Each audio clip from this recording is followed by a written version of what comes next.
Hello everyone! Magandang hapon po. Ito po yung aming e-park tuwing Sabado at Linggo. Ayan, marami pong tao. Malamig po kasi dito, may mga maraming puno at saka marami nagbabike. Ayan, ganito po yan. Malawak pa po ito. Ayan, ito po yung sa kabilang side. Ayan, at saka dito naman pag tumawid kayo, ito na yung ating e-park community market. Ayan, ito po. Ayun, e-park community market. Ayan, dito po marami po tayo makakain dito. Ayan, kailangan po nyo magdala ng pera kasi marami po kayong pagpipilian mga iba't ibang klase ng pagkain. Kompleto po dito. Meron pong pagkain Pinoy, meron naman pagkain na mga pangkain nyo na sa umagahan, tanghalian, sa hapunan. Ayan, meron pang snack.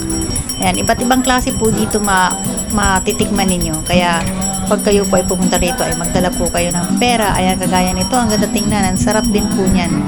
Ayan, meron ding hindi po siya masyadong mahal. Ayan, mga mura lang po itong mga nandito.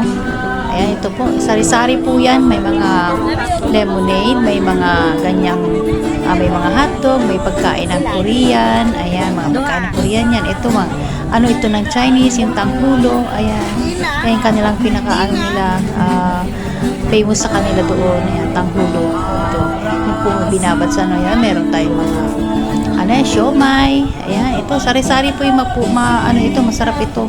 Ayan, gusto ko yung mga yan ganyan, mga pagkain Pinoy. Ayan, may mga lumpia, may mga ganon, tsaka ito sweet. Ayan, maraming salamat po. Please follow, like, and share. Thank you. Subscribe also. Thank you. Bye-bye.